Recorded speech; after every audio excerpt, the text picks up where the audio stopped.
और जिस दिन प्रशासन के लोगों से पुलिस के लोग निवेदन है, देखो भाई परसों तो काट वाट दी बिजली यार, देखो हाथ जोड़ के निवेदन है, हाथ ही जोड़ सकते हैं, कमजोर लोग हैं। अब बिजली पानी मत काटना, आप यहाँ काटोगे हम वहां की कटवा देंगे, मुरादाबाद वाली मोदी नगर वाली।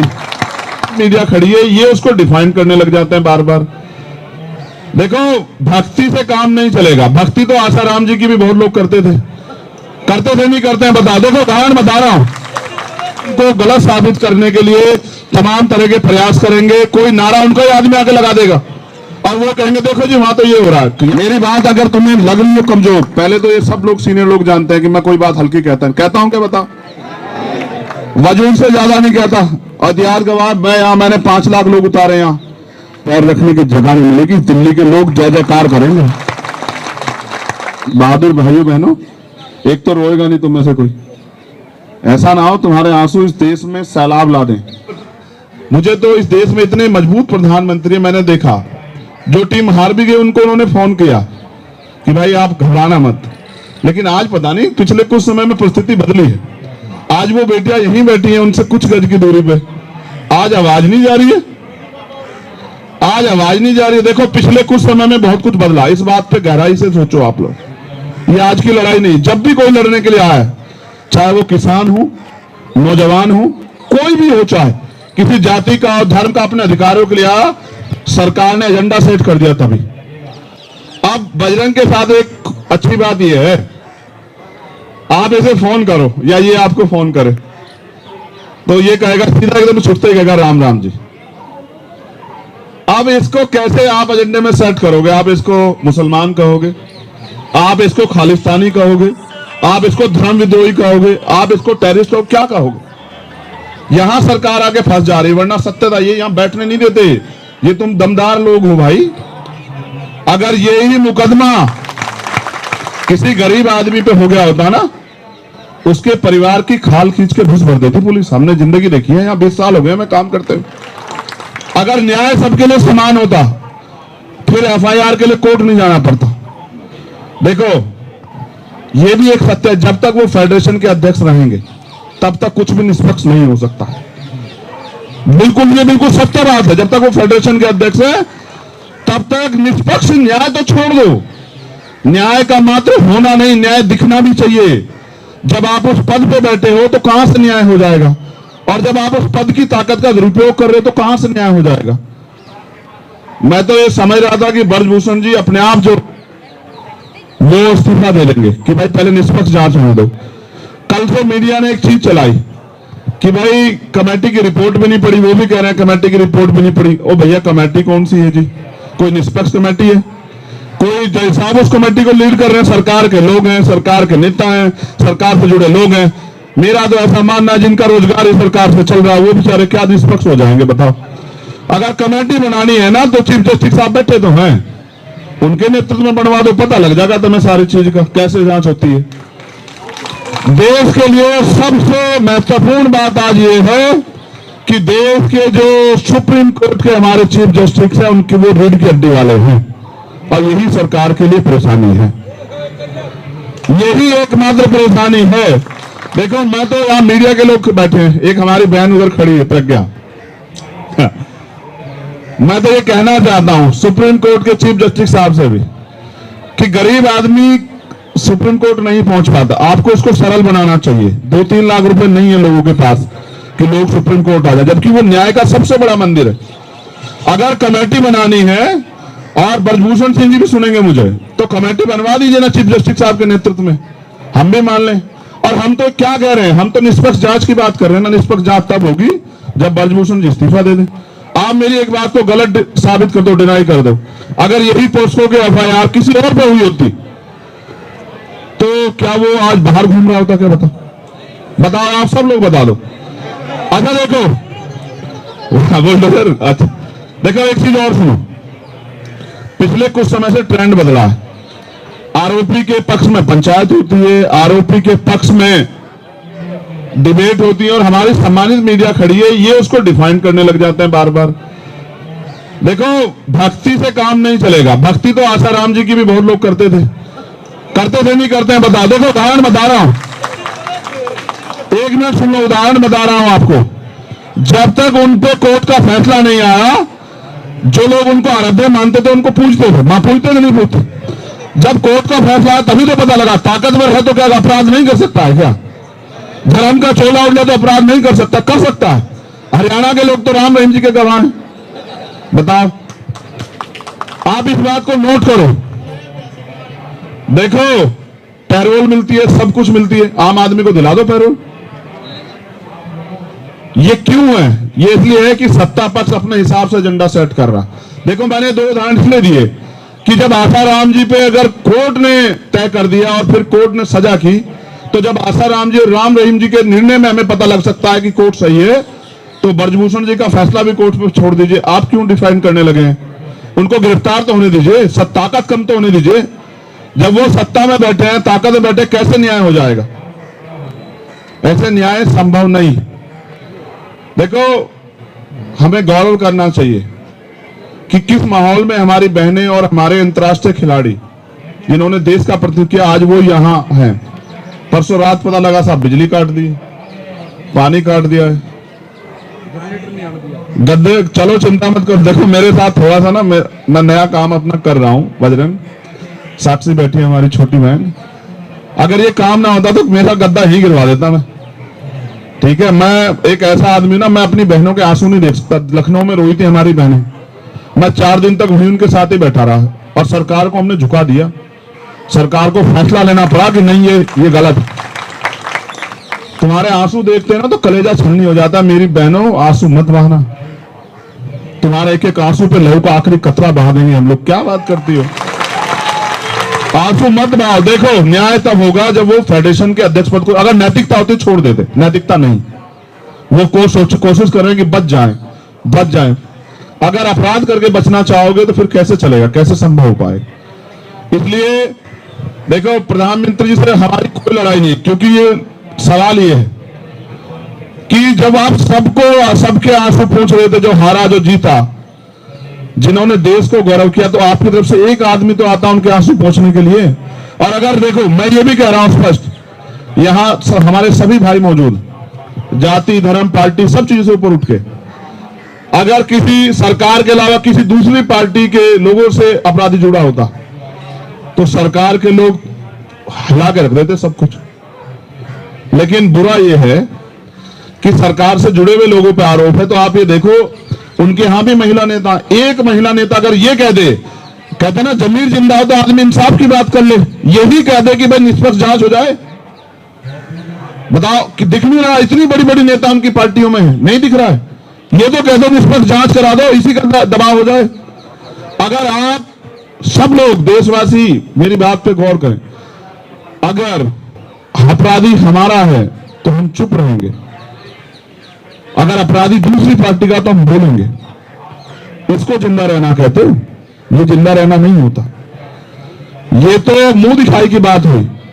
मेरा तो ये मानना है, मैं तो अभी अपील करूंगा अपनी महिला नेताओं से जो तमाम पार्टियों में, आओ ना, बैठो इनके बराबर में, आप किसी भी पार्टी में आओ ना, इनके लिए न्याय की मांग करो। अगर आप जिंदा, फिर आपकी उन कुर्सियों पर बैठने का कोई फायदा नहीं है।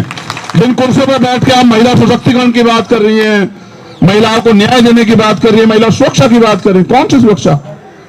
जिस देश में अंतर्राष्ट्रीय खिलाड़ी सुरक्षित नहीं है, वो बच्चा सुरक्षित नहीं है जो देश को गौरवान्वित करती है, तो कौन सी सुरक्षा की बात कर रहे हैं?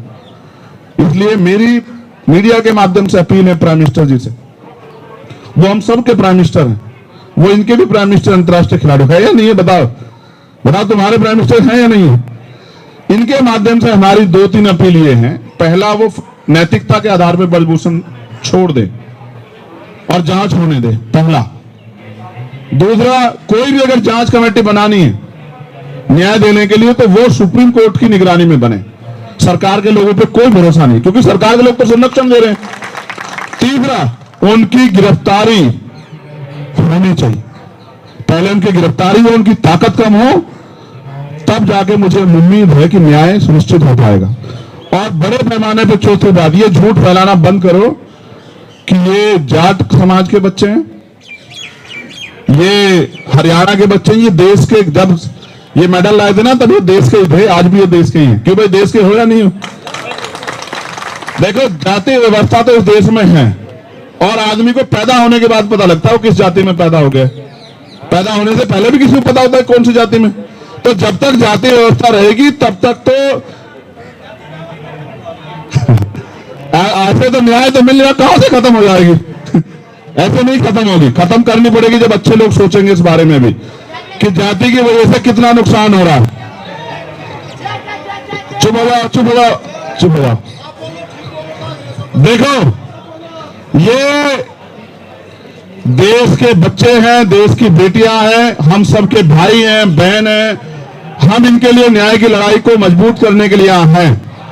और मेरा जितने भी राजनीतिक दल के लोग हैं उनसे भी अपील है कि जब आप इसके अंदर आ जाओ, इनके परिसर के, जहां इनके सम्मान गौरव की लड़ाई चल रही है, तो अपनी पार्टी को वहां छोड़ाओ पीछे।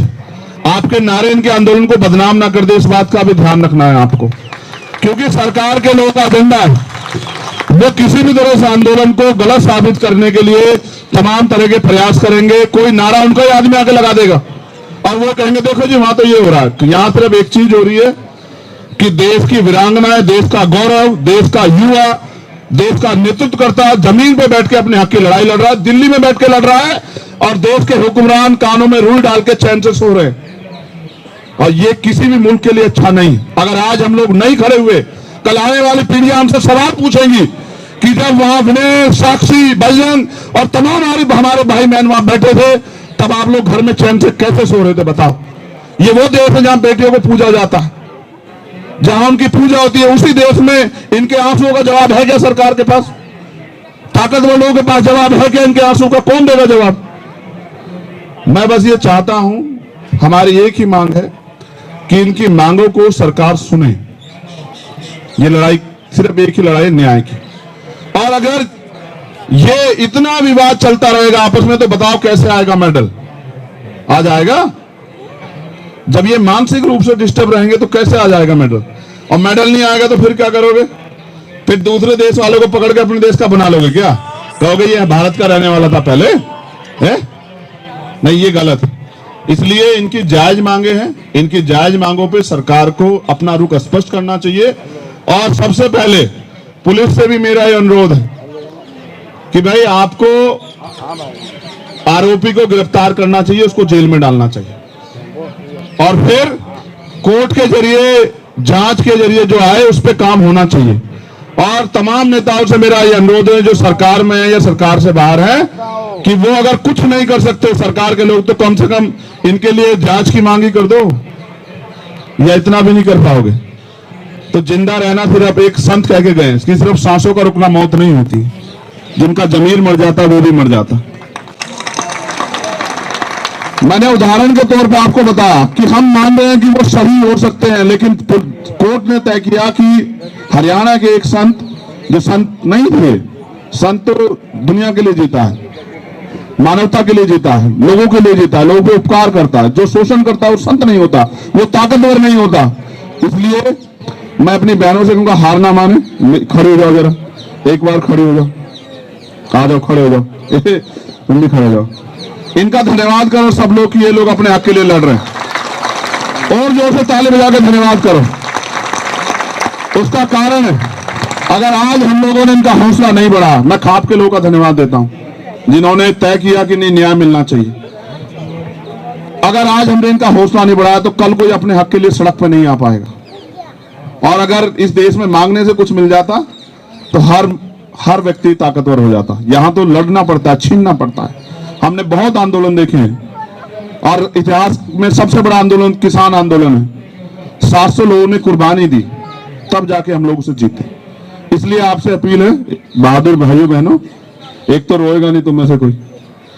मैं ये भी जानता हूं कि तुम भावुक होकर रोती हो, घबराती नहीं हो, शेरनी हो वैसे तो हमारी बहादुर बहनों, लेकिन रोना नहीं है। आपके आंसू कमजोर करते हैं। आप देखो ये भावुक लोग हैं, पूछो इनसे, है नहीं है भावुक? ऐसा ना हो तुम्हारे आंसू इस देश में सैलाब ला दें। क्रांति जब जन्म लेती है ना, विद्रोह से जन्म लेती है, इस देश का इतिहास गवाह है। शहीद आजम सरदार भगत सिंह जब बलिदान दिए 23 साल के थे, तुम तो 23 साल पार हो, तो जानो कि क्रांति जन्म ले रही है, आपके आंसू सैलाब पैदा कर रहे हैं। जिस दिन अजमा के देख लो, तुम्हारा मन हो बस यहां से कहना कि मैं देशवासियों से कहना चाहता हूं या कहना चाहती हूं कि वो आ जाए यहाँ। इस दिल्ली में पैर रखने की जगह नहीं मिलेगी, दिल्ली के लोग जय जयकार करेंगे। मेरी बात अगर तुम्हें लग रही हो कमजोर, पहले तो ये सब लोग सीनियर लोग जानते हैं कि मैं कोई बात हल्की कहता हूं क्या बताओ, वजूद से ज्यादा नहीं कहता। और इतिहास गवाह मैंने 5 लाख लोग उतारे यहाँ, सरकार को एक दिन में हमने हिला दिया। देखो मगर ये लड़ाई न्याय की है ना, इसलिए कह रहा हूं, जिस दिन मन करे अजमा के देखना और कह देना एक बार माइक से कि देशवासियों से मेरी अपील है कि हमारे लड़ने आ जाओ, ठीक है। और जिस दिन प्रशासन के लोगों से, पुलिस के लोग निवेदन है, देखो भाई परसों तो काट वाट दी बिजली यार, देखो हाथ जोड़ के निवेदन है, हाथ ही जोड़ सकते हैं, कमजोर लोग हैं। अब बिजली पानी मत काटना, आप यहां काटोगे हम वहां की कटवा देंगे, मुरादाबाद वाली, मोदी नगर वाली। आप बेहतर जानते हो, बताने की जरूरत नहीं है। यहां में अगर हमारे भाई बहन तरसेंगे तो बहुत लोग तरसेंगे, वो भी तरसेंगे जिनके घर में पानी मंत्रियों के बहुत बहता है, वहीं से कटवा देंगे मुरादनगर से। हम जानते हैं पानी का इलाज पानी कहां से होता है, तो इसलिए कह रहे हैं कि भाई हम हरियाणा के मानो, बस ये बात जान लो कि अन्याय नहीं होने देंगे अपने बहन भाइयों के साथ। आप लड़ो, पूरा देश आपके साथ है, मुट्ठी भर उन पे मत वो करो। आपके खिलाफ व्हाट्सएप मीडिया में बहुत कुछ चल रहा है, मेरा मानना है जिनके खिलाफ चले वो समझ लो कि वो सही, क्योंकि चलाने वालों के डीपी देख लो आप, इसने तो हटा दी इसने तो हटा दी, इसको तो पूछा किसने, इसने तो हटा दी। नहीं, वो प्राइम मिनिस्टर हम लोग सम्मान करते हैं, लेकिन उनको भी हमारी भावनाओं का सम्मान करना चाहिए, उनको भी देश की बेटियों का सम्मान करना चाहिए, देश के खिलाड़ियों का सम्मान करना चाहिए, उनको भी इनके आंसुओं की कदर होनी चाहिए। अगर पगड़ी बंध गई है तो उसकी लाज तो रख लो यार। तो बहुत बहुत धन्यवाद, मैं तो आपका धन्यवाद करता हूं। अन्याय के खिलाफ अगर आप लड़ रहे हो, एक मिनट नहीं रुक जाओ एक मिनट तो रुको, फार्मर वालों रुक जाओ किसानों रुक जाओ। खबरों में बने रहने के लिए फोरम 4 को सब्सक्राइब करें और नोटिफिकेशन पाने के लिए बेल आइकन दबाएं।